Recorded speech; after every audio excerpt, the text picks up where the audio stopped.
ವಿದ್ಯಾರ್ಥಿಗಳೆಲ್ಲರಿಗೂ ನನ್ನ ನಮಸ್ಕಾರಗಳು ಹಾಗೂ ಈ ದಿನದ ಆನ್ಲೈನ್ ತರಗತಿಗೆ ತಮ್ಮೆಲ್ಲರನ್ನು ಸ್ವಾಗತಿಸುತ್ತಾ ಈ ದಿನದ ತರಗತಿಯನ್ನು ಪ್ರಾರಂಭ ಮಾಡ್ತಾ ಇದ್ದೇನೆ. In the previous class we discussed about the last chapter of the last unit, ecology unit. In that unit, the last chapter, that is environmental issue. So that environmental issue we discussed about the ozone depletion, greenhouse effect and global warming. Now in today's class we will discuss about the last concept of that chapter, that is environmental issue. That concept is degradation by improper resource utilization and management. ಇವತ್ತಿನ ಒಂದು ತರಗತಿಯಲ್ಲಿ ಈ ಕೊನೆಯ ಒಂದು concept ಆಗಿರ್ತಕ್ಕಂತಹ degradation by improper resources utilisation, ಯಾವ ರೀತಿ natural resources ಏನಿದೆ ಸಂಪನ್ಮೂಲಗಳು, ಆ ಸಂಪನ್ಮೂಲಗಳು ಯಾವ ರೀತಿ ಅದು ಕಡಿಮೆ ಆಗ್ತಾ ಬರ್ತಾ ಇದೆ ಬಳಕೆಯಿಂದ ಅನ್ನುವಂಥದ್ದನ್ನ ನಾವಿಲ್ಲಿ ನೋಡ್ತಾ ಹೋಗೋಣ. So degradation by improper resource utilisation and management. Now, degradation of resources, the natural resources like soil, water, mainly these two are essential and important natural resources that is very needful to human beings.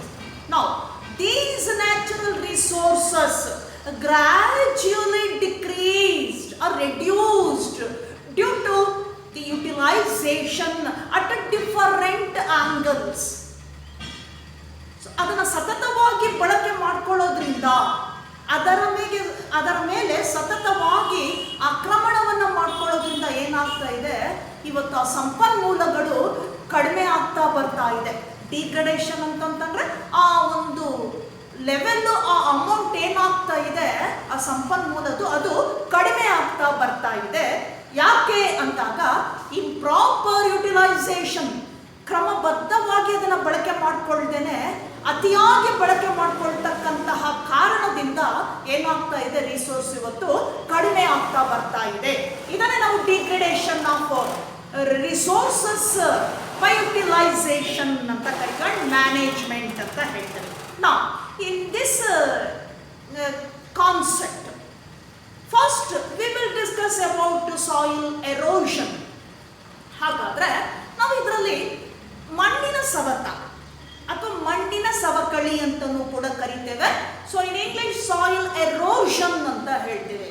So definition for soil erosion, ಹಾಗಾದ್ರೆ ಏನಂತ definition ಕೊಡ್ಬೋದು soil ಎರೋಷನ್ಗೆ? ನಾವು soil erosion defined as, that is the removal of surface soil due to the environmental variation, that is force of wind or water, that leads the soil erosion. ಮಣ್ಣಿನ ಸವೆತ ಹೇಗೆ ಉಂಟಾಗುತ್ತೆ ಅಂದಾಗ it is a naturally occurring process, ಸ್ವಾಭಾವಿಕವಾಗಿ ನಡೆಯುವಂತಹ ಕ್ರಿಯೆ ಇದು. ಏನು ಭೂಮಿಯ ಮೇಲ್ಭಾಗದಲ್ಲಿರ್ತಕ್ಕಂತಹ ಮಣ್ಣು ಏನಿದೆ, so that soil contain essential nutrients and essential minerals and salts. Okay, so that surface soil gradually erodes or removed by the force of wind or water. ಅಂದ್ರೆ ಸ್ವಾಭಾವಿಕವಾಗಿ ನಡೆಯುವಂತ ಕ್ರಿಯೆ ಇದು. ಯಾವ ಕಾರಣದಿಂದ ಸಾಯಿಲ್ ಎರೋಷನ್ ನಡೀತದೆ ಅಂದಾಗ, ಏನು ಒಂದು ಎನ್ವೈರನ್ಮೆಂಟಲ್ಲಿ ವೇರಿಯೇಷನ್ ಆದಾಗ, ಬದಲಾವಣೆ ಆದಾಗ, ಆ ಬದಲಾವಣೆ ಯಾವ ರೂಪದಲ್ಲಿ ಅಂದಾಗ that is force of wind or water, ನೀರಿನ ಒಂದು ವೇಗದಿಂದ ಇರಬಹುದು ಅಥವಾ ಗಾಳಿಯ ವೇಗದಿಂದ ಇರಬಹುದು. ಏನಾಗುತ್ತದೆ, ಭೂಮಿಯ ಮೇಲ್ಭಾಗದಲ್ಲಿರ್ತಕ್ಕಂತಹ ಉತ್ತಮ ಪೋಷಕಾಂಶಗಳಿಂದ ಕೂಡಿರ್ತಕ್ಕಂಥ ಮಣ್ಣು ಏನಾಗ್ತದೆ, ಗ್ರಾಜುವಲ್ ಆಗಿ ಸವಿತಾ ಬರ್ತದೆ. ಇದನ್ನೇ ನಾವೇನಂತ ಕರಿತೇವೆ, ಸಾಯಿಲ್ ಎರೋಷನ್ ಅಂತ ಕರಿತೀವಿ. ಕನ್ನಡದಲ್ಲಾದ್ರೆ ಮಣ್ಣಿನ ಸವೆತ ಅಥವಾ ಸವಕಳಿ ಅಂತ ಹೇಳ್ತೇವೆ ನಾವು. So soil erosion leads or creates some problems. So that is causes of soil erosion. What are the causes created by soil erosion? ಈ ಮಣ್ಣಿನ ಸವೆತದಿಂದ ಏನೆಲ್ಲ ಪರಿಣಾಮ ಆಗ್ತದೆ, ಏನೆಲ್ಲ ಪರಿಣಾಮ ಉಂಟಾಗುತ್ತೆ ಅನ್ನೋದಾದ್ರೆ, number 1, soil erosion reduce soil fertility. ಮಣ್ಣಿನ ಫಲವತ್ತತೆಯನ್ನ ಏನ್ ಮಾಡುತ್ತೆ, ಅದು ಕಡಿಮೆ ಮಾಡ್ತದೆ. So soil erosion that reduced soil fertility. Fertility ಅಂದ್ರೆ ಫಲವತ್ತತೆ ಅಂತ ಕರಿತೀವಿ, fertility. Then second cause that is the less drainage of nutrients. ಹೆಚ್ಚು ಪರಿಣಾಮಕಾರಿ ಅಲ್ಲದೆ ಹಾಗೂ ಹೆಚ್ಚಿನ ಒಂದು ಅಮೌಂಟ್ ಅಲ್ಲಿ ಏನಾಗ್ತದೆ, ಪೋಷಕಾಂಶಗಳನ್ನ ಹೀರಿಕೊಳ್ಳುವಂಥದ್ದು ಅಥವಾ ಸ್ಟೋರ್ ಮಾಡ್ಕೊಳ್ತಕ್ಕಂಥ ಕೆಪಾಸಿಟಿಯನ್ನ ಕಳ್ಕೊಳ್ತದೆ. ದಟ್ ಈಸ್ ಆ ಲೆಸ್ ಡ್ರೈನೇಜ್ ಆಫ್ ನ್ಯೂಟ್ರಿಯೆಂಟ್ಸ್. ನಾವು ಯಾವಾಗಲೂ ಕೂಡ ಏನು ಎಸೆನ್ಷಿಯಲ್ ಒಂದು ನ್ಯೂಟ್ರಿಯೆಂಟ್ಸ್ ಇದೆ, ಸಸ್ಯಗಳಿಗೆ ಬೇಕಾಗುವಂಥ ಪೋಷಕಾಂಶಗಳಿದೆ, so all those essential nutrients so deposited on the surface of the soil. ಆ ಸಾಯಿಲ್ ಸರ್ಫೇಸ್ ಅಲ್ಲೇ ಇರ್ತದೆ ಹೆಚ್ಚು ಕಡಿಮೆ. ಹಾಗಾಗಿ ಮಣ್ಣಿನ ಸವೆತ ಆದಾಗ ಏನಾಗ್ತದೆ, ಆ ಮೇಲ್ಭಾಗದಲ್ಲಿರ್ತಕ್ಕಂಥ ನ್ಯೂಟ್ರಿಯೆಂಟ್ಸ್ ಕೂಡ ಆ ಸವಕಳಿಯಲ್ಲಿ ಏನಾಗ್ತದೆ, ರಿಮೂವ್ ಆಗ್ತಾ ಹೋಗ್ತದೆ. So that reduced soil fertility. Then so that reduce the drainage of important or essential nutrients. ಅತ್ಯುತ್ತಮ ಪೋಷಕಾಂಶಗಳ ಒಂದು ಹಿಡ್ಕೊಳ್ತಕ್ಕಂಥ ಸಾಮರ್ಥ್ಯವನ್ನ ಏನ್ ಮಾಡ್ತದೆ, ಕಳ್ಕೊಳ್ತಾ ಬರ್ತದೆ. ಸೊ ಇದು ಎರಡನೇದಾಗಿ ನೋಡುವಂತಹ ಒಂದು cause. In coming to the third one, so third cause that is soil erosion. So that affects plant growth and development. ಏನು ಸಸ್ಯದ ಬೆಳವಣಿಗೆ ಇದೆ, ಅಭಿವೃದ್ಧಿ ಇದೆ, ಅದನ್ನೇನ್ ಮಾಡ್ತದೆ, ಅದರ ಮೇಲೆ ಪರಿಣಾಮವನ್ನ ಬೀರ್ತದೆ. So that reduce the plant growth and development. ಅದರ ಒಂದು ಬೆಳವಣಿಗೆಯನ್ನ ಏನ್ ಮಾಡ್ತದೆ, ಕಡಿಮೆ ಮಾಡ್ತಾ ಬರ್ತದೆ. So these are the main causes for soil erosion. ಮಣ್ಣಿನ ಸವಕಳಿಯಿಂದ ಉಂಟಾಗ್ತಕ್ಕಂತಹ ಮುಖ್ಯ ಪರಿಣಾಮಗಳು ಈ ಮೂರು ಆಗಿರ್ತಕ್ಕಂಥದ್ದು. Now coming to the desertification. So next one is a desertification. So what is meant by desertification? Desertification. So desertification nothing but dry land. So ಏನು ಒಂದು land ಏನಿದೆ finally converted into as desert, ಅದು ಮರುಭೂಮಿ ಆಗಿ convert ಆಗ್ತಕ್ಕಂಥದ್ದನ್ನ ನಾವು ಏನಂತ ಕರಿತೇವೆ, desertification ಅಂತ ಕರಿತೇವೆ. So desertification, definition for desertification: the dry land gradually converted into a desert due to the human activities like agricultural practices, mining. Okay, so ಈ ಒಂದು ಪ್ರಾಕ್ಟೀಸ್ಗಳಿಂದ ದೆನ್ ಅರ್ಬನೈಸೇಷನ್. ಸೊ ಇದು ಯಾಕೆ ಡೆಸರ್ಟ್ ಆಗ್ತಾ ಬರ್ತದೆ ಅಂದಾಗ, ಒಂದು ಡ್ರೈ ಲ್ಯಾಂಡ್ ಮರುಭೂಮಿಯಾಗಿ ಹೇಗೆ ಕನ್ವರ್ಟ್ ಆಗ್ತದೆ ಅಂದಾಗ ಅದಕ್ಕೆ ಕಾರಣ ಇದೆ ಹ್ಯೂಮನ್ ಆಕ್ಟಿವಿಟೀಸ್ ಇಂದ, ಮನುಷ್ಯನ ಚಟುವಟಿಕೆಗಳಿಂದ. ಯಾವ ರೀತಿಯಲ್ಲಿ ಚಟುವಟಿಕೆಗಳನ್ನ ನಾವಿಲ್ಲಿ ಫೈಂಡ್ ಔಟ್ ಮಾಡ್ತೇವೆ ಅಂದಾಗ, due to human activities like agricultural practices. ಏನು ಕೃಷಿಯನ್ನ ಅವನು ಪ್ರಾಕ್ಟೀಸ್ ಮಾಡೋದ್ರಿಂದ ಏನಾಗ್ತದೆ, ಕ್ರಮೇಣ ಆ ಡ್ರೈ ಲ್ಯಾಂಡ್ ಏನಾಗ್ತದೆ, ಡೆಸರ್ಟ್ಗೆ ಕನ್ವರ್ಟ್ ಆಗುವಂಥದ್ದು. ಓಕೆ, ಹಾಗೇನೆ ಎರಡನೇದಾಗಿ ನೋಡಿದಾಗ ಆ ಮೈನಿಂಗ್ ಅಂತಾನು ಕೂಡ ಹೇಳ್ತೀವಿ, ಗಣಿಗಾರಿಕೆಯಿಂದನೂ ಕೂಡ ಆಗಬಹುದು ಡೆಸರ್ಟಿಫಿಕೇಶನ್ ಆಗ್ತಕ್ಕಂಥದ್ದು. ಅಲ್ಲೇನಾಗ್ತದೆ, ವಾಟರ್ ಸೋರ್ಸ್ ಕಡಿಮೆ ಆಗ್ತದೆ. ಆ ಲ್ಯಾಂಡ್ ಅಲ್ಲಿ ಬರ್ತಾ ಬರ್ತಾ ಏನಾಗ್ತದೆ, ವಾಟರ್ ಸೋರ್ಸ್ ಕಡಿಮೆ ಆಗ್ತಾ ಆಗ್ತಾ finally converted into a desert. ನಿಮ್ಗೆಲ್ಲ ಗೊತ್ತಿದೆ, ಮರುಭೂಮಿ ಅಂದ ತಕ್ಷಣ ನಮಗೆ ನೆನಪು ಬರ್ತಕ್ಕಂಥದ್ದು that is scarcity of water. ನೀರಿನ ಒಂದು ಕೊರತೆ ಕಾಣುವಂಥದ್ದು ಮರುಭೂಮಿಯಲ್ಲಿ.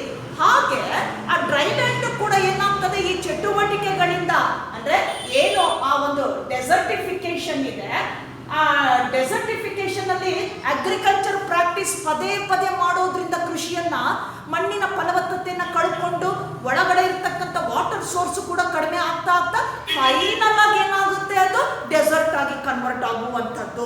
ಹಾಗೇನೆ ಎರಡನೇದಾಗಿ ತಗೊಂಡಾಗ ನಾವು ಹರ್ಬನೈಸೇಷನ್ ಅಂತ ಕರಿತೇವೆ, ಅಂದ್ರೆ ನಗರೀಕರಣ ಅಂತ ಹೇಳ್ತೀವಿ. ಸೊ ಆ ರೀತಿ ಆಗೋದ್ರಿಂದನೂ ಕೂಡ ಏನಾಗ್ತದೆ, ಅದು ಡೆಸರ್ಟ್ಗೆ ಕನ್ವರ್ಟ್ ಆಗುವಂಥದ್ದು. ಹಾಗೇನೆ ಇನ್ನು ಮೂರನೇದಾಗಿ ತಗೊಂಡಾಗ ಮೈನಿಂಗ್ ಅಂತಾನೂ ಕೂಡ ಹೇಳ್ಬೋದು, ಗಣಿಗಾರಿಕೆ ಅಂತಾನೂ ಕೂಡ ಹೇಳ್ತೇವೆ. ಸೊ ಈ ಎಲ್ಲ ಕಾರಣದಿಂದ ಏನಾಗ್ತಾ ಇದೆ, dry land gradually converted into a desert. The process is said to be desertification.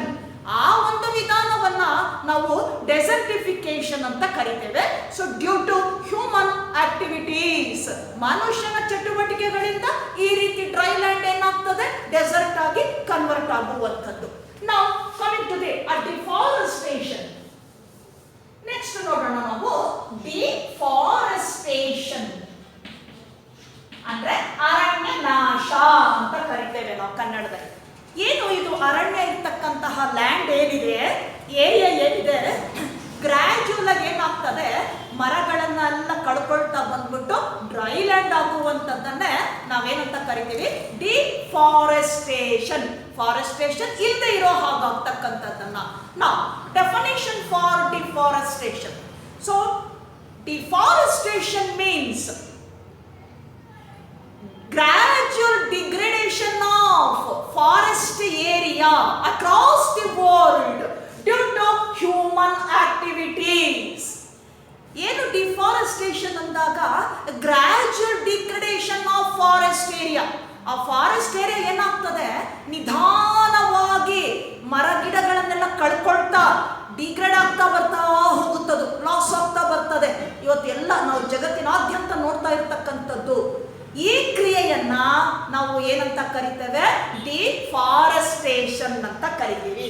ಹಾಗಾದ್ರೆ ಡಿಫಾರೆಸ್ಟೇಷನ್ಗೆ ಮೇನ್ ರೀಸನ್ಸ್ ಏನು ಅಂದಾಗ, deforestation due to human activities like again agricultural practices, then urbanisation and also mining. ಯಾಕೆ ಇವತ್ತು ಈ ಅರಣ್ಯ ನಾಶ ಆಗ್ತಾ ಇದೆ ಅಂದಾಗ ಮತ್ತು ಅದನ್ನು ನಾವು ಅದೇ ಕಾರಣ ಕೊಡ್ತೇವೆ, ಮನುಷ್ಯನ ಚಟುವಟಿಕೆಗಳಿಂದ. ಆಕ್ಟಿವಿಟೀಸ್, ಹ್ಯೂಮನ್ ಆಕ್ಟಿವಿಟೀಸ್ ಅಂತ ಹೇಳ್ತೇವೆ. ಆ ಹ್ಯೂಮನ್ ಆಕ್ಟಿವಿಟೀಸ್ ಅಲ್ಲಿ ಒಂದನೇದಾಗಿ ನಾವು ತೆಗೆದುಕೊಂಡಾಗ ಅಗ್ರಿಕಲ್ಚರಲ್ ಪ್ರಾಕ್ಟೀಸಸ್.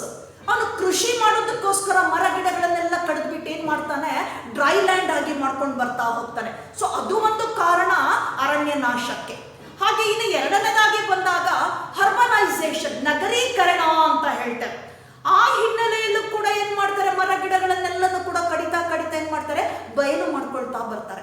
ಸೊ ಅದು ಒಂದು ಕಾರಣ ಆಗ್ತದೆ deforestation. Then mining activities, so that is also cause deforestation. ಅದು ಕೂಡ ಡಿಫಾರೆಸ್ಟೇಷನ್ಗೆ ಒಂದು ಮುಖ್ಯ ಕಾರಣವಾಗಿರ್ತಕ್ಕಂಥದ್ದು. ನಾವು so deforestation that is in the world, around the world.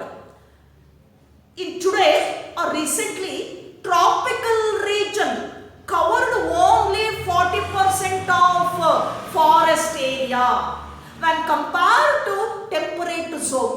So temperate zone across the world covered only 1% of forest area. ನೋಡಿ, ಏನು ನಮ್ಮ ಜಗತ್ತಿನಾದ್ಯಂತ ತಗೊಂಡಾಗ ಈ ಟ್ರಾಪಿಕಲ್ ರೀಜನ್ ಅಲ್ಲಿ ಏನಿದೆ, ನಾವು ಅದನ್ನ ನೋಡಿದ್ವಿ, ಬಯೋಡೈವರ್ಸಿಟಿನಲ್ಲಿ ನೋಡ್ತಾ ಬಂದ್ವಿ. Why tropical region has more diversity than temperate region? So there are 3 main reasons, you know that. So we already studied in that chapter biodiversity. One is solar energy, glaciation. Second one is glaciation, solar energy, and less seasonal. These are the main reasons to develop or to increase the biodiversity in tropical region when compared to temperate region.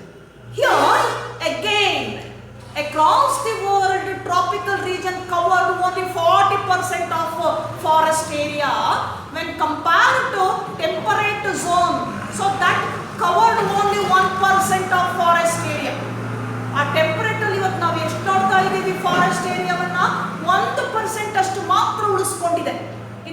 ಟ್ರಾಪಿಕಲ್ಗೆ ಬಂದಾಗ ನಾವು out of 100 ಅಲ್ಲಿ only ನಾವು 40% ಅಷ್ಟು ಮಾತ್ರ ಇವತ್ತು forest ಏರಿಯಾವನ್ನ ನಾವು ನೋಡ್ತಾ ಇದ್ದೇವೆ. So then the tropical region. So in India there is an act established, that one is National Forest Policy. National Forest Policy introduced in 1988 in India. So ಒಂದು ಪಾಲಿಸಿಯನ್ನ ಏನ್ ಮಾಡ್ತಾರೆ, ಇಂಟ್ರೊಡ್ಯೂಸ್ ಮಾಡ್ತಾರೆ. ಅದು ನ್ಯಾಷನಲ್, ರಾಷ್ಟ್ರೀಯ ಅರಣ್ಯ ಅಂತ ಹೇಳ್ತೀವಿ, ಅರಣ್ಯ ಪಾಲಿಸಿ. ಸೊ ವಿಮೆ ಅಂತ ಹೇಳಿ. ಸೊ ಇಲ್ಲಿ ಏನಾಗುತ್ತೆ, national forest policy in 1988 established in India. So according to that policy, so that recommended only 33% of forest, 33% of forest covered by plants, and remaining 67% of forest covered by hills. ನೋಡಿ, ಈ national forest policy ಏನು introduce ಮಾಡಿದ್ದಾರೆ ಅದರ ಪ್ರಕಾರ ಏನು ಹೇಳ್ತದೆ, 33% forest ಅಲ್ಲಿ ನಾವು ಅಲ್ಲಿ ಏನು ಫಾರೆಸ್ಟ್ ಏರಿಯಾ ಏನಿದೆ ಅದರಲ್ಲಿ ಪ್ಲಾಂಟ್ಸ್ ಕವರ್ ಆಗಿದೆ. ಬರೀ 33% ಅಷ್ಟೇ ಪ್ಲಾಂಟ್ಸ್ ಕವರ್ ಆಗಿರ್ತಕ್ಕಂಥದ್ದು. ಇನ್ನು 67% ಏನಿದೆ ಅದು ಬೆಟ್ಟ ಗುಡ್ಡಗಳಿಂದ ಕವರ್ ಆಗಿದೆ. ನಾವು ಟೋಟಲ್ 100ಗೆ ಕ್ಯಾಲ್ಕುಲೇಟ್ ಮಾಡಿದಾಗ 67% covered by hills, mountains, remaining 33% covered by plants. ನೋಡಿ, ಪ್ಲಾಂಟ್ಸ್ ಕವರ್ ಆಗಿರ್ತಕ್ಕಂಥದ್ದು ಕೇವಲ 33% ಮಾತ್ರ. ಸೊ ಎಷ್ಟು ಒಂದು ಪ್ರಮಾಣದಲ್ಲಿ ಡಿಫಾರೆಸ್ಟೇಷನ್ ನಡೀತಾ ಇದೆ, ಇವತ್ತು ಅರಣ್ಯ ನಾಶ ಆಗ್ತಾ ಇದೆ. ಯಾಕೆ ಅಂದಾಗ ಒಂದು ಅರ್ಬನೈಸೇಷನ್, ನಗರೀಕರಣ ಆಗ್ತಕ್ಕಂಥದ್ದು. ಮತ್ತೊಂದಾಗಿ ತೆಗೆದುಕೊಂಡಾಗ agricultural practices, that is because of increasing population demand food. ಯಾವಾಗ ಪಾಪ್ಯುಲೇಷನ್ ಜಾಸ್ತಿ ಆಗ್ತಾ ಹೋಗುತ್ತೋ ಆಹಾರದ ಕೊರತೆ ಉಂಟಾಗ್ತದೆ. ಆಹಾರದ ಕೊರತೆಯನ್ನು ನಾವು ನೀಗಿಸಬೇಕಾದಾಗ ಏನಾಗ್ತದೆ, so we cut trees from the forest area and cultivate food crops. ಅಲ್ಲಿ ಫುಡ್ ಕ್ರಾಪ್ಸ್ ಅನ್ನು ಕಲ್ಟಿವೇಟ್ ಮಾಡಲಿಕ್ಕೆ ಪ್ರಾರಂಭ ಮಾಡಿದ್ರು, ಅಗ್ರಿಕಲ್ಚರಲ್ ಪ್ರಾಕ್ಟೀಸಸ್ ಅಂತ ಹೇಳ್ತೇವೆ. ಸೊ ಇದು ನಾವು ನೋಡ್ತಕ್ಕಂಥದ್ದು ಡಿಫಾರೆಸ್ಟೇಷನ್ ಅಂತ ಹೇಳ್ತೇವೆ. So deforestation, another type of cultivation that leads deforestation today. ಇವತ್ತು ಮತ್ತೊಂದು ಉದಾಹರಣೆಯನ್ನ ನಾವಿಲ್ಲಿ ಕೊಡಬಹುದಾಗಿದೆ. ಆ ವಿಧಾನ ಏನಿದೆ, ಆ ವಿಧಾನದಿಂದ ಏನಾಗ್ತಾ ಇದೆ, ಇವತ್ತು ಅರಣ್ಯ ನಾಶ ಹೆಚ್ಚಾಗ್ತಾ ಇದೆ. ಹಾಗಾದ್ರೆ ಆ ಡಿಗ್ರೇಡೇಷನ್ ಆಗಬೇಕಾದ್ರೆ ಫಾರೆಸ್ಟ್ ಏರಿಯಾ, ಆ ಮೆಥಡ್ ಯಾವುದು ಅಂದಾಗ, that method is called as slash and burn agriculture type. Slash and burn agriculture, or it is otherwise called as zoom cultivation. Zoom cultivation. Nodi. So recently this type of agricultural practice introduced mainly in forest area. That type of agricultural practice that is called as slash and burn agriculture or zoom cultivation. ಅದನ್ನ ನಾವೇನಂತ ಕರಿತಾ ಇದ್ದೀವಿ ಅಂದ್ರೆ slash and burn agriculture ಅಥವಾ jhum cultivation ಅಂತ ಹೇಳ್ಬಿಟ್ಟು ನಾವು ಅದನ್ನ ಕರಿತಾ ಇದ್ದೀವಿ. So in jhum cultivation or slash and burn agriculture type, here this is one of the type of agricultural practice on forest area. ಏನು ಅರಣ್ಯ ಇದೆ, ಆ ಅರಣ್ಯದ ಮೇಲೆ ಏನು ಮಾಡ್ತಾ ಇದ್ದಾರೆ ಇವರು, ಈ ರೀತಿ ಒಂದು ಕಲ್ಟಿವೇಶನ್ ಅನ್ನ ಪ್ರಾಕ್ಟೀಸ್ ಮಾಡ್ತಾ ಇದ್ದಾರೆ. Slash and burn agriculture type or jhum cultivation. ಏನು ಇದು, ಯಾವ ರೀತಿ ಮೆಥಡ್ ಅಂದಾಗ, ಈ ಮೆಥಡ್ ಅಲ್ಲಿ so farmers practised agriculture. By that time they cut trees in that area, forest area. ಅಲ್ಲಿ ಅರಣ್ಯದಲ್ಲಿರ್ತಕ್ಕಂಥ ಮರಗಳನ್ನೆಲ್ಲನೂ ಕೂಡ ಏನ್ ಮಾಡ್ತಾರೆ, ಅವರು ಕಟ್ ಮಾಡ್ಕೊಳ್ತಾ ಬರ್ತಾರೆ. ಕಟ್ ಮಾಡ್ಕೊಂಡು ಏನ್ ಮಾಡ್ತಾರೆ, ಅದನ್ನ ಡ್ರೈ ಲ್ಯಾಂಡ್ ಮಾಡ್ಕೊಳ್ತಾರೆ. ಅದನ್ನ ಡ್ರೈ ಲ್ಯಾಂಡ್ ಮಾಡ್ಕೊಂಡು ಏನ್ ಮಾಡ್ತಾರೆ, now they practised agriculture, that is cultivation of food. Then also ranching of cattles and sheep. ಅಲ್ಲಿ ಏನು ಫುಡ್ ಕ್ರಾಪ್ಸ್ ಅನ್ನ ಬೆಳಿಲಿಕ್ಕೆ ಪ್ರಾರಂಭ ಮಾಡ್ತಾರೆ, ಜೊತೆಗೆ ಕುರಿ ಮತ್ತು ಏನು ದನಕರುಗಳನ್ನು ಮೇಯಿಸೋದಕ್ಕೂ ಕೂಡ ಏನ್ ಮಾಡ್ತಾರೆ, ಅಲ್ಲಿ ಪ್ರಾರಂಭ ಮಾಡ್ತಾರೆ. Then after some time they left that area and went to another area. ಆ ಏರಿಯಾವನ್ನ ಬಿಡ್ತಾರೆ, ಅವರು ನೆಕ್ಸ್ಟ್ ಮುಂದಕ್ಕೆ ಹೋಗ್ತಾರೆ, ಬೇರೆ ಕಡೆಗೆ ಹೋಗ್ತಾರೆ. ಸೊ ಆ ಏರಿಯಾ ಏನಾಗ್ತದೆ, that area, that is cut down area, later gradually recovered due to the effect of cultivation. ಆ ಏರಿಯಾ ಏನಾಗ್ತದೆ, ನಿಧಾನವಾಗಿ ರಿಕವರ್ ಆಗ್ತದೆ, ಮತ್ತೆ ಮರ ಗಿಡಗಳೆಲ್ಲ ಬೆಳೆದು ಬಿಟ್ಟು ಏನಾಗ್ತದೆ, ಫಾರೆಸ್ಟ್ ಆಗಿ ರಿಕವರ್ ಆಗ್ತದೆ. ಯಾಕೆ ಅಂದಾಗ ಈ ಹಿಂದೆ ಅಲ್ಲಿ ಅಗ್ರಿಕಲ್ಚರ್ ಪ್ರಾಕ್ಟೀಸ್ ಮಾಡಿದರ ಪರಿಣಾಮವಾಗಿ ಏನಾಗ್ತದೆ, ಕ್ವಿಕ್ ಆಗಿ ಅಲ್ಲಿ ಈ ಒಂದು ಮರಗಳು ಅಥವಾ ಗಿಡಗಳೇನಾಗ್ತದೆ ಅಲ್ಲಿ ಬೆಳೀತಾ ಹೋಗ್ತದೆ. So ಗ್ರಾಜುಯಲಿ recovered that area because of the effect of cultivation. Then those farmers left that area, then went to another new area for cultivation or agricultural practice. They come back, ಮತ್ತೆ ವಾಪಸ್ ಬರ್ತಾರೆ ಅಲ್ಲಿಗೆ ಅವರು, and again practices agriculture. ಮತ್ತೇನ್ ಮಾಡ್ತಾರೆ, ಸ್ವಲ್ಪ ಮಟ್ಟಿಗೆ ಬೆಳೆದಿರ್ತಕ್ಕಂಥ ಗಿಡ ಮರಗಳನ್ನು ಮತ್ತೆ ಕಟ್ ಮಾಡ್ತಾರೆ, ಮತ್ತೆ ಅಗ್ರಿಕಲ್ಚರ್ ಪ್ರಾಕ್ಟೀಸ್ ಅನ್ನ ಮಾಡ್ತಾರೆ. So this method is or this type of agriculture is continued. ಇದನ್ನು ಮುಂದುವರಿಸಿದಾಗ ಏನಾಗ್ತದೆ ಅಂದಾಗ, so that leads the deforestation. ಅದು ಕೂಡ ಕ್ರಮೇಣ ಏನಾಗ್ತದೆ, ಅರಣ್ಯ ನಾಶಕ್ಕೆ ಏನ್ ಮಾಡುತ್ತೆ, ಅದು ದಾರಿ ಮಾಡಿಕೊಡ್ತದೆ, ಅವಕಾಶವನ್ನ ಮಾಡಿಕೊಡ್ತದೆ. ಇದು ಹೆಚ್ಚಾಗ್ತಾ ಇರತಕ್ಕಂಥ ಒಂದು ವಿಧಾನ, slash and burn agriculture or otherwise called as jhum cultivation ಅಂತ ಕರಿತೇವೆ. ಬಿಟ್ಟು ಬಿಟ್ಟು ಹೋಗಿ ಬಂದು ಮತ್ತೆ ಪ್ರಾಕ್ಟೀಸ್ ಮಾಡೋದ್ರಿಂದ ಏನಾಗ್ತದೆ, ರಿಕವರ್ ಆಗ್ತಕ್ಕಂಥ ಫಾರೆಸ್ಟ್ ಏರಿಯಾ ಮತ್ತೆ ಪ್ರಾಕ್ಟೀಸ್ ಇಂದ, ಅಗ್ರಿಕಲ್ಚರ್ ಪ್ರಾಕ್ಟೀಸ್ ಇಂದ ಏನಾಗ್ತದೆ, finally converted into a dry land, that is deforestation. ಒಂದು ಮಾಮೂಲು ಡ್ರೈ ಲ್ಯಾಂಡ್ ಆಗಿ ಕನ್ವರ್ಟ್ ಆಗ್ತಾ ಇದೆ. Okay, so this is this type of slash and burn agriculture or zoom cultivation. Now, what are the causes created from deforestation? ಹಾಗಾದ್ರೆ ಅರಣ್ಯ ನಾಶದಿಂದ ಮುಖ್ಯವಾಗಿ ನಮ್ಗೇನು ಲಾಸ್ ಆಗ್ತಾ ಇದೆ, ಏನು ಪರಿಣಾಮ ಆಗ್ತಾ ಇದೆ ಅಂದಾಗ, the main cause of deforestation, that is increase the level of carbon dioxide in the atmosphere. ವಾತಾವರಣದಲ್ಲಿ ಏನಾಗ್ತಿದೆ, ಇವತ್ತು ಕಾರ್ಬನ್ ಡೈಆಕ್ಸೈಡ್ ನ ಪ್ರಮಾಣ ಹೆಚ್ಚಿಗೆ ಆಗ್ತಾ ಇದೆ. Why? Because you know that trees or plants absorbed large amount of carbon and store.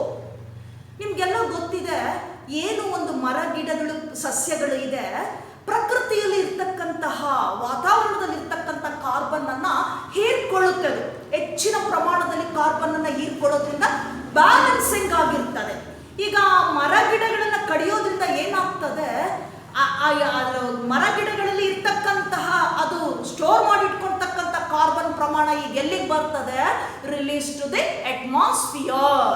That results increasing the level of carbon dioxide in the atmosphere.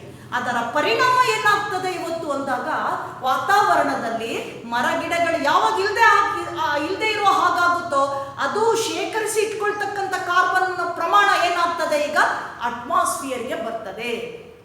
ಅಟ್ಮಾಸ್ಫಿಯರ್ಗೆ ಬರೋದ್ರಿಂದ ಏನಾಗ್ತದೆ, ಲೆವೆಲ್ ಏನಾಗ್ತದೆ, ಗೋಸ್ ಆನ್ ಇನ್ಕ್ರೀಸಿಂಗ್. ದಿನೇ ದಿನೇ ಏನಾಗುತ್ತದು ಹೆಚ್ಚಾಗ್ತಾ ಹೋಗ್ತದೆ carbon dioxide. So this is one of the major cause or effect from deforestation. Now the second one, that is loss of biodiversity due to deforestation. ಅರಣ್ಯ ನಾಶದಿಂದ ಇವತ್ತೇನು ಕಳ್ಕೊಳ್ತಿದ್ದೀವಿ ನಾವು, ಜೀವ ವೈವಿಧ್ಯತೆಯನ್ನು ಕಳ್ಕೊಳ್ತಾ ಇದ್ದೀವಿ. ಈ ಒಂದು ಅರಣ್ಯ ಏನಿದೆ, that provide shelter food for so many species community. ಅನೇಕ ಸ್ಪೀಶೀಸ್ ಕಮ್ಯುನಿಟಿಗೆ ಇವತ್ತದು ಆಹಾರ ಮತ್ತೆ ಜಾಗ ಎಲ್ಲವನ್ನು ಒದಗಿಸಿರ್ತಕ್ಕಂಥದ್ದು ಅರಣ್ಯ. ಈ ಅರಣ್ಯ ನಾಶ ಆದಾಗ ಏನಾಗ್ತದೆ, ಗ್ರಾಜುಯಲಿ loss of those habitats covered by different species community. ಆ ಎಲ್ಲ ಹ್ಯಾಬಿಟ್ಯಾಟ್ಸ್ಗಳು ಏನಾಗ್ತದೆ, ಕ್ರಮೇಣ ಎಲ್ಲವೂ ಎಕ್ಸ್ಟಿಂಕ್ಟ್ ಆಗ್ತಾ ಹೋಗ್ತದೆ, ಲಾಸ್ ಆಗ್ತಾ ಹೋಗ್ತದೆ. That is loss of biodiversity due to deforestation.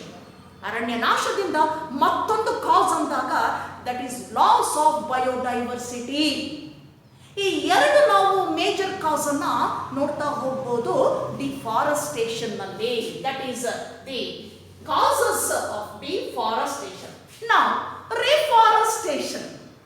So what is meant by reforestation? Reforestation. Deforestation ಅಂದ್ರೆ ನಾಶ, ರಿಫಾರೆಸ್ಟೇಷನ್ ಅಂದ್ರೆ ಮತ್ತೆ ಅದನ್ನು ಬೆಳೆಸುವಂಥದ್ದು, ಫಾರೆಸ್ಟ್ ಅನ್ನು ಮತ್ತೆ ಇಂಪ್ರೂವ್ ಮಾಡುವಂಥದ್ದು ರಿಫಾರೆಸ್ಟೇಷನ್. Now definition for reforestation, that is adding trees or cultivation of plants and trees in that area. So that is that area once that was a forest.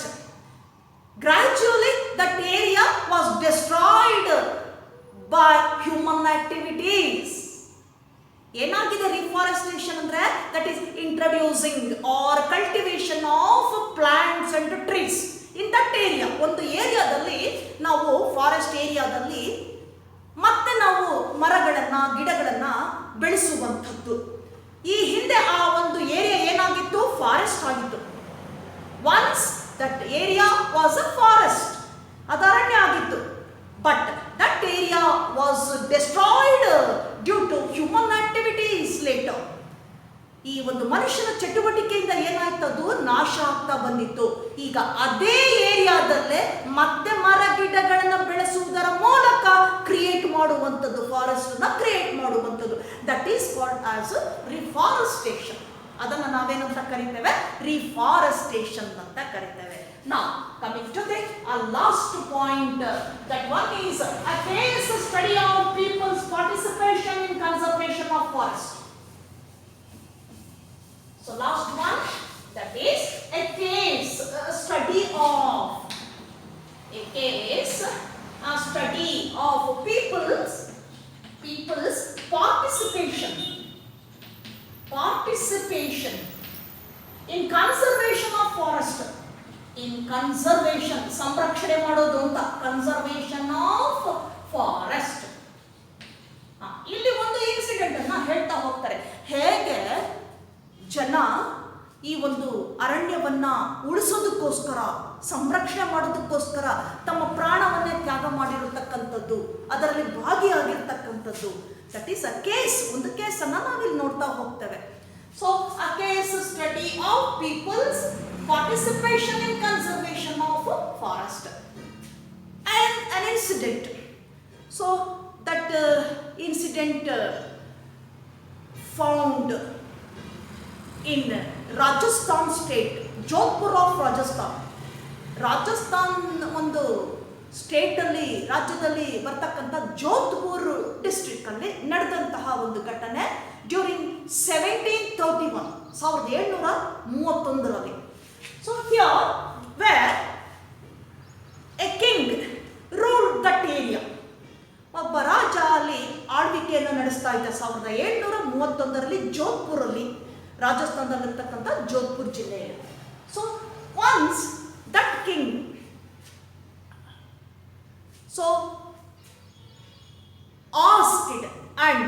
asked his ministers, ಅವನ ministers ಅನ್ನ ಕೇಳ್ತಾನೆ, go and bring wood for construction of new palace. ಹೋಗಿ ನೀವು ಮರವನ್ನು ತೆಗೆದುಕೊಂಡು ಬನ್ನಿ, forest ಏರಿಯಾದಿಂದ ಹೊಸ ಅರಮನೆಯನ್ನ ನಾನು ಕಟ್ಟಿಸಬೇಕಾಗಿದೆ. ಒಂದು ಆರ್ಡರ್ ಮಾಡ್ತಾನೆ. ಈ ಆರ್ಡರ್ ಟು ಮಿನಿಸ್ಟರ್ಸ್, ಅವನ ಮಿನಿಸ್ಟರ್ಗಳಿಗೆ, ಮಂತ್ರಿಗಳಿಗೆ ಆರ್ಡರ್ ಮಾಡ್ತಾನೆ, ನೀವು ಹೋಗಿ ಅರಣ್ಯಕ್ಕೆ ಹೋಗಿ, ಯಾವುದಾದ್ರೂ ಅರಣ್ಯ ಪ್ರದೇಶಕ್ಕೆ ಹೋಗಿ ಅಲ್ಲಿರ್ತಕ್ಕಂಥ ಮರಗಳನ್ನು ನೀವು ಕಟ್ ಮಾಡಿಕೊಂಡು ಅರಮನೆ ನಿರ್ಮಾಣಕ್ಕಾಗಿ ಆ ಮರಗಳನ್ನು ತಗೊಂಡು ಬನ್ನಿ ಅಂತ ಆರ್ಡರ್ ಮಾಡ್ತಾರೆ ಮಿನಿಸ್ಟರ್ಸ್ಗೆ. So ministers went to the forest area, then starting to cut trees. By that time that area covered by, occupied by a community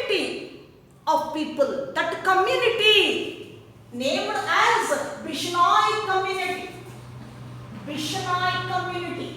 ಅಲ್ಲಿ ಆ ಒಂದು ಏರಿಯಾದಲ್ಲಿ, ಫಾರೆಸ್ಟ್ ಏರಿಯಾದಲ್ಲಿ ಒಂದು ಬಳಗ ವಾಸವಾಗಿತ್ತು. ಏನು ಒಂದು ಗುಡ್ಡ ಜನಾಂಗದಲ್ಲಿ ಬರ್ತದೆ, ಗುಡ್ಡಗಾಡು ಪ್ರದೇಶದಲ್ಲಿ ವಾಸ ಮಾಡ್ತಕ್ಕಂಥ ಒಂದು ಜನಾಂಗ ಬಿಷ್ಣಾಯ್ ಅಂತ ಹೇಳ್ಬಿಟ್ಟ ಕಮ್ಯುನಿಟಿ. ಆ ಬಳಗ ಆ ಫಾರೆಸ್ಟ್ ಏರಿಯಾದಲ್ಲಿ ವಾಸ ಮಾಡ್ತಾ ಇತ್ತು.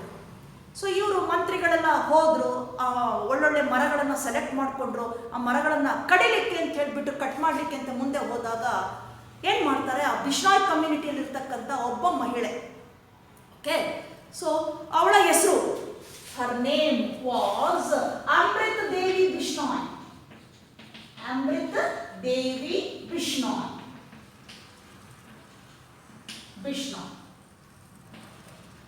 ಸೊ ಅದರಲ್ಲಿ ಒಬ್ಬ ಮಹಿಳೆ ಅಮೃತ ದೇವಿ ಬಿಷ್ಣಾಯಿ ಅಂತಕ್ಕಂಥವಳು. ಅವಳೇನು ಮಾಡ್ತಾಳೆ, ಆ ಮರ ಕಡಿಯುವಂತಹ ಸಂದರ್ಭದಲ್ಲಿ ಓಡಿ ಬಂದು ತನ್ನ ಶೌರ್ಯವನ್ನು ಪ್ರದರ್ಶಿಸ್ತಾಳೆ. ಶಿ ಶೋಡ್ ಕರೇಜ್ ಅಂಡ್ ಬ್ರೇವ್ನೆಸ್, ದಿಟ್ಟತನವನ್ನು ಮತ್ತೆ ಆ ಶೌರ್ಯವನ್ನು ಅಲ್ಲಿ ಪ್ರದರ್ಶನ ಮಾಡಿ ಆ ಒಂದು ಮರವನ್ನು ಏನು ಕಡಿಲಿಕ್ಕೆ ಬಂದಿರ್ತಾರ ಮಂತ್ರಿಗಳು, ಅದನ್ನು ತಡೆ ಹಿಡಿತಾಳವಳು. ಯಾವ ರೂಪದಲ್ಲಿ ಅಂದಾಗ, ಹಗ್ಗಿಂಗ್ ದೋಸ್ ಟ್ರೀಸ್, ಆ ಮರಗಳನ್ನು ಗಿಡಗಳನ್ನು ಹಪ್ಪಿಕೊಳ್ಳುವುದರ ಮೂಲಕ ಅವಳು ಆ ಕಡಿಯುವುದನ್ನು ಏನು ಮಾಡ್ತಾಳೆ, ಪ್ರತಿರೋಧಿಸ್ತಾಳವಳು, ಪ್ರತಿರೋಧವನ್ನು ಒಡ್ತಾಳವಳು ಅಮೃತ ದೇವಿ ಬಿಷ್ಣಾಯ್. ಆ ಒಂದು ಕರೇಜು, ಆ ಒಂದು ಬ್ರೇವ್ನೆಸ್ ಅನ್ನು ಅಲ್ಲಿ ತೋರಿಸ್ತಾ ಹೋಗ್ತಾಳವಳು, ಅವ್ರ ಶೌರ್ಯವನ್ನು ತೋರಿಸ್ತಾ ಹೋಗ್ತಾಳೆ. ಬೈ ದಟ್ ಟೈಮ್ ಸೊ ಆ ಮಿನಿಸ್ಟರ್ಸ್ ಏನಿದ್ದಾರೆ, ಬಂದಿರತಕ್ಕಂಥ ಮಂತ್ರಿಗಳು ಯಾವುದನ್ನು ಲೆಕ್ಕ ತಗೊಳ್ಳೋದಿಲ್ಲ. So they cut our head along with her 3 daughters and followed by thousands of Bishnoi people. ಅವರೇನು ಮಾಡ್ತಾರೆ, ಮರ ಕಡಿಯೋದಕ್ಕಿಂತ ಮುಂಚೆ ಆ ಮರವನ್ನು ಹಪ್ಪಿಕೊಂಡಿರ್ತಕ್ಕಂಥ ಅಮೃತ ದೇವಿ ಏನಿದ್ದಾಳೆ ಬಿಷ್ಣಾಯಿ, ಅವಳ ತಲೆಯನ್ನು ಕತ್ತರಿಸ್ತಾಳೆ. ಹಾಗೆ ಅವಳ ಹಿಂದೆ ಬಂದಂತಹ ಅವಳ 3 ಮಕ್ಕಳು, 3 ಡಾಟರ್ಸ್, ಅವರ ತಲೆಯನ್ನು ಕೂಡ ಏನು ಮಾಡ್ತಾರೆ, ಕಡಿದು ಉರುಳಿಸ್ತಾರೆ.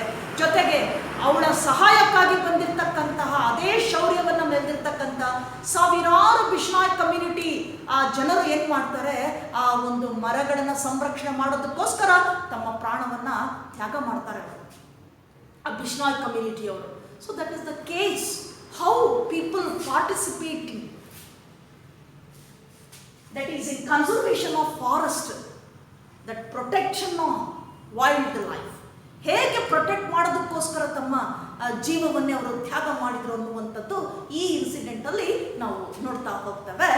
So later government of India Amrita Devi Bishnoi wildlife protection award, ಈ ಹಿನ್ನೆಲೆಯಲ್ಲಿ ಸರ್ಕಾರ ಏನು ಮಾಡ್ತದೆ, ಅವಳ ಹೆಸರಿನಲ್ಲಿ ಏನು ತ್ಯಾಗ ಮಾಡಿದ್ಲು, ಆ ಮರಗಳನ್ನು ಸಂರಕ್ಷಣೆ ಮಾಡೋದಕ್ಕೋಸ್ಕರ, ಆ ವೈಲ್ಡ್ ಲೈಫನ್ನು ಸಂರಕ್ಷಣೆ ಮಾಡೋದಕ್ಕೋಸ್ಕರ ತನ್ನ ಜೀವವನ್ನೇ ತ್ಯಾಗ ಮಾಡಿದ್ಲು, ಅವಳ ಹೆಸರಿನಲ್ಲಿ ಒಂದು ಅವಾರ್ಡನ್ನು ಇಂಟ್ರೊಡ್ಯೂಸ್ ಮಾಡ್ತದೆ government of India. So that award named as, ಅದರ ಹೆಸರೇನಪ್ಪ ಅಂದಾಗ Amrita Devi Bishnoi wildlife protection award, wildlife protection award. ಈ ಅವಳ ಹೆಸರಿನಲ್ಲಿ ಒಂದು ಅವಾರ್ಡನ್ನು ಗವರ್ಮೆಂಟ್ ಆಫ್ ಇಂಡಿಯಾ ಏನಿದೆ ಅದು ಅಲ್ಲಿ ಸ್ಟಾರ್ಟ್ ಮಾಡಿಕೊಳ್ತು. ಅವಳ ಹೆಸರಿನಲ್ಲಿ ಒಂದು ಅವಾರ್ಡನ್ನು ಕೊಡುವಂಥದ್ದು. ಯಾರಿಗೆ ಕೊಡುವುದಿದು ಅಂದಾಗ, ಈ ಫಾರೆಸ್ಟ್ ಏರಿಯಾದಲ್ಲಿ ವಾಸವಾಗಿರ್ತಕ್ಕಂಥ ಬುಡಕಟ್ಟು ಜನಾಂಗದವರು ಯಾರಿದ್ದಾರೆ, ಕಮ್ಯುನಿಟೀಸು, ಯಾರು ಈ ರೀತಿ ಒಂದು ಶೌರ್ಯವನ್ನು, ಧೈರ್ಯವನ್ನು ಪ್ರದರ್ಶಿಸಿ ಕನ್ಸರ್ವ್ ಮಾಡ್ತಾರೋ, ಪ್ರೊಟೆಕ್ಟ್ ಮಾಡ್ತಾರೋ ನೇಚರನ್ನು, ವೈಲ್ಡ್ ಲೈಫನ್ನು, ಅಂಥವರಿಗೆ ಈ ಒಂದು ಅವಾರ್ಡನ್ನು ಕೊಡ್ತಾ ಬರ್ತಾ ಇದೆ ಅಂದಿನಿಂದ ಇಲ್ಲಿವರೆಗೂ ಕೂಡ ಗವರ್ಮೆಂಟ್ ಆಫ್ ಇಂಡಿಯಾ. ಅದು ಅಮೃತ ದೇವಿ ಬಿಷ್ಣಾಯ್ ಅವರ ಹೆಸರಿನಲ್ಲೇ ಈ ಅವಾರ್ಡನ್ನು ಈಗ ಇಶ್ಯೂ ಮಾಡ್ತಾ ಬರ್ತಿದೆ. ಯಾರು ಈ ರೀತಿ ಸಾಹಸವನ್ನು ತೋರಿಸಿ ಸಂರಕ್ಷಣೆ ಮಾಡ್ತಾರೋ ಫಾರೆಸ್ಟ್ ಏರಿಯಾದಲ್ಲಿ, ಅವರಿಗೆ ಈ ಒಂದು ಅವಾರ್ಡನ್ನು ಕೊಡ್ತಾ ಬರ್ತಿದೆ ಒಂದು ಭಾರತ ಸರ್ಕಾರ. Okay, so next that is in 1980s, 1980ರಲ್ಲಿ ಪ್ರಾರಂಭವಾಗಿರ್ತಕ್ಕಂಥದ್ದು. ನಾವು India also introduced, Indian government also introduce joint forest management. ಮತ್ತೊಂದು ಮ್ಯಾನೇಜ್ಮೆಂಟ್ ಅಂದರೆ ಒಂದು ಇದನ್ನ ಏನು ಮಾಡುತ್ತೆ, ಅಲ್ಲೊಂದು ಇಂಟ್ರೊಡ್ಯೂಸ್ ಮಾಡ್ತಾ ಹೋಗ್ತಾರೆ. ಗೌರ್ಮೆಂಟ್ ಆಫ್ ಇಂಡಿಯಾ ಒಂದು ಸ್ಕೀಮ್ ಏನದು ಅಂದಾಗ ಜಾಯಿಂಟ್ ಫಾರೆಸ್ಟ್ ಮ್ಯಾನೇಜ್ಮೆಂಟ್ ಅಂತ ಕರಿತೀವಿ, JFM. According to that scheme, ಇದರ ಪ್ರಕಾರ so the joint forest management closely cooperated with some communities, those live in that forest area. ಇವ್ರೇನು ಮಾಡ್ತಾರೆ, ಜಾಯಿಂಟ್ ಫಾರೆಸ್ಟ್ ಮ್ಯಾನೇಜ್ಮೆಂಟ್ ಒಂದು ಸ್ಕೀಮ್ ಪ್ರಕಾರ ಈ ಮ್ಯಾನೇಜ್ಮೆಂಟು ನಿರಂತರವಾಗಿ ಏನು ಫಾರೆಸ್ಟ್ ಏರಿಯಾದಲ್ಲಿ ವಾಸ ಮಾಡ್ತಕ್ಕಂಥ ಇಂಥ ಬುಡಕಟ್ಟು ಜನಾಂಗದವರಿಗೆ ಅವರು ಏನಾಗಿದ್ದಾರೆ, ಸಹಕಾರಿಯಾಗಿದೆ. ಅವರ ಒಂದು ಸಹಕಾರದಿಂದ ಏನು ಮಾಡ್ತಾ ಇದ್ದಾರೆ, ಇವತ್ತು ಆ ಫಾರೆಸ್ಟ್ ಏರಿಯಾದಲ್ಲಿರ್ತಕ್ಕಂತಹ ಆ ವೈಲ್ಡ್ ಲೈಫನ್ನು ಕನ್ಸರ್ವ್ ಮಾಡ್ತಾ ಬರ್ತಾ ಇದ್ದಾರೆ. ಸೊ ಇಲ್ಲಿ ಒಂದು ಅಗ್ರಿಮೆಂಟ್ ಏನು ಅಂದಾಗ, those people freely benefited some products getting from wildlife, that is the plant products, plant species in the form of gum, food, vegetables and other materials. All those freely benefited to that community only. ಆ ಒಂದು ಬಳಗದವರೇನಿದ್ದಾರೆ ಅವರು ಮಾತ್ರ ಅದರ ಲಾಭವನ್ನು ಪಡೆದುಕೊಳ್ಳುವಂಥದ್ದು. ಇದು ಒಂದು plan ಅನ್ನು ಮಾಡಿಕೊಂಡಿದೆ ಸರ್ಕಾರ. ಅವರ ಜೊತೆಗೆ ಕೈ ಜೋಡಿಸಿ ಎಲ್ಲಿ ಫಾರೆಸ್ಟ್ ಏರಿಯಾದಲ್ಲಿ ಬುಡಕಟ್ಟು ಜನಾಂಗದವರು ವಾಸವಾಗಿದ್ದಾರೋ ಅವರ ಸಹಾಯದಿಂದ ಇವತ್ತು ವೈಲ್ಡ್ ಲೈಫ್ ಅನ್ನು ಪ್ರೊಟೆಕ್ಟ್ ಮಾಡ್ತಕ್ಕಂಥದ್ದು. ಜೊತೆಗೆ ಆ ಒಂದು ಫಾರೆಸ್ಟ್ ಏರಿಯಾದಲ್ಲಿ ಸಿಗುವಂತಹ ಏನು ಮಟೀರಿಯಲ್ಸ್ ಇದೆ, ಪ್ರಾಡಕ್ಟ್ಸ್ ಇದೆ, ಅದು ಪ್ಲಾಂಟ್ ಪ್ರಾಡಕ್ಟ್ಸ್ ಆಗಿರ್ಬೋದು, ಅನಿಮಲ್ ಪ್ರಾಡಕ್ಟ್ಸ್ ಆಗಿರ್ಬೋದು. ಸೊ ಪ್ಲಾಂಟ್ ಪ್ರಾಡಕ್ಟ್ಸ್ ಅಂದಾಗ ಸಿಗ್ತಕ್ಕಂಥ ಹಣ್ಣುಗಳಾಗಿರ್ಬೋದು, ಗಮ್ ಇರ್ಬೋದು, ಕಮರ್ಷಿಯಲ್ ಪ್ರಾಡಕ್ಟ್ಸ್ ಆಗಿರ್ಬೋದು. ಸೊ ಎಲ್ಲವೂ ಕೂಡ ಅವರಿಗೆ ಉಚಿತವಾಗಿ ಅವ್ರಿಗೆ ಏನಾಗ್ತಿದೆ, ಸಂಪೂರ್ಣವಾಗಿ ಅವರಿಗೆ ಬಿಟ್ಟುಕೊಟ್ಟಿದೆ. ಅಲ್ಲಿ ಸಿಗ್ತಕ್ಕಂಥ ಅರಣ್ಯದಲ್ಲಿ ಸಿಗ್ತಕ್ಕಂಥ ಎಲ್ಲ ಪ್ರಾಡಕ್ಟ್ಸ್ ಏನಿದೆ ಅದು ಸಂಪೂರ್ಣವಾಗಿ ಬಳಸ್ಕೊಳ್ತಕ್ಕಂಥದ್ದು, ಅವರು ತಗೊಳ್ತಕ್ಕಂಥ ಒಂದು ಏನಿದೆ ಹಕ್ಕೇನಿದೆ ಅವರಿಗೆ ಬಿಟ್ಟುಕೊಟ್ಟಿದೆ. ಆ ಬೆನಿಫಿಟ್ಸನ್ನು ಪಡ್ಕೊಂಡಿದ್ದಾರೆ ಆ ಕಮ್ಯುನಿಟಿಯವರು. ಇದು ಇತ್ತೀಚೆಗೆ 1980ರಲ್ಲಿ ಸರ್ಕಾರ ಮಾಡಿರ್ತಕ್ಕಂಥ ಒಂದು scheme, that is joint forest management. Okay, so that's complete the last chapter of the last unit, ecology, the last chapter, environmental issues. Now that completes the entire syllabus of second PUC.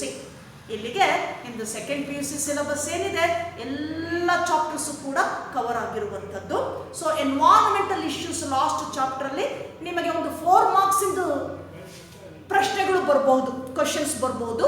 1 mark ಇರ್ಬೋದು ಅಥವಾ 2 marks or 3 marks. They may ask questions for 1 or 2 or 3 marks. For example, what are catalytic converters? Then define CNG, compressed natural gas. Then mention 3 metals used to coat in the engine of catalytic converter. ಆ 3 ಹೆಸರುಗಳನ್ನು ಬರೀಬೇಕಾಗ್ತದೆ. Platinum, rhodium, palladium, ಈ ರೀತಿ ಬರೀಬೇಕಾಗ್ತದೆ for 3 marks. Then what is algal bloom? Algal bloom ಅಂದರೆ ಏನು? Then what is eutrophication? 1 markಗೆ. What is biomagnification? 1 mark. Then what are the gases released from greenhouse? Carbon dioxide and methane. Then what are the 3 gases ಅಂದಾಗ water vapor including those. ಅವುಗಳ ಜೊತೆಗೆ water vapour ಅನ್ನು ನೀವು ಸೇರಿಸಬೇಕಾಗ್ತದೆ, greenhouse. Then global warming. Then what is snow blindness? Snow blindness caused by radiation, that is UVB radiation that affects cornea of eye. ನಮ್ಮ retina of I, ನಮ್ಮ ರೆಟಿನಾವನ್ನು ಏನು ಮಾಡುತ್ತೆ, damage ಮಾಡ್ತಾ ಬರ್ತದೆ. That disease is known as snow blindness. ಕೇಳಿದ್ದಾರೆ what is snow blindness. ನಾವು deforestation / born agriculture or zoom cultivation. Then what is soil erosion? Like that. So ಈ ಒಂದು ಚಾಪ್ಟ್ರಲ್ಲಿ ನಿಮಗೆ 1 ಮಾರ್ಕ್ಗೂ ಬರಬಹುದು, 2 ಮಾರ್ಕಿಗೂ ಬರಬಹುದು, ಹಾಗೇನೆ 3 ಮಾರ್ಕಿಗೂ ಕೂಡ ಕೇಳುವಂತ ಚಾನ್ಸಸ್ ಇದೆ. 3 ಮಾರ್ಕಿಗೆ ತಗೊಂಡಾಗ ನಾವು that is air pollution. Air pollution ಅಲ್ಲಿ that is cleaning of polluted air by 2 methods. One is electrostatic precipitator and second one is scrubber method. ನಿಮಗೆ ಕೇಳ್ತಾರೆ draw a neat label diagram of electrostatic precipitator and scrubber method. 3 ಮಾರ್ಕ್ಸಿಗೆ ಬರ್ಬೋದು. ಹೀಗೆ ನಿಮಗೆ 4 ಮಾರ್ಕ್ಸಿನ ಒಂದು chance ಇದೆ. Weightage ಇದಕ್ಕೆ 4 marks ಇದೆ ಲಾಸ್ಟ್ ಚಾಪ್ಟರ್ ಅಲ್ಲಿ ಈ ಒಂದು ಎನ್ವೈರನ್ಮೆಂಟಲ್ ಇಶ್ಯೂಸ್ ಅಲ್ಲಿ. ಸೊ ಸಿಂಪಲ್ ಆಗಿರ್ತಕ್ಕಂಥದ್ದು 1 ಮಾರ್ಕಿಗೆ 2 ಮಾರ್ಕ್ ಅಥವಾ 3 ಮಾರ್ಕ್ಸಿಗೆ ಕೇಳುವಂತ ಚಾನ್ಸಸ್ ಇದೆ. ಸೊ ನಾವು that completes the entire syllabus of second PUC biology. Now, this is enough for today's class and completes the syllabus. Okay. Then I will take and introduced some question paper models. How to write for 5 marks, 3 marks, 2 marks, 1 mark. Then how to ask 1 mark question in different angles for CET and the NEET examinations. So all these I tell in next class. Okay, till then, goodbye.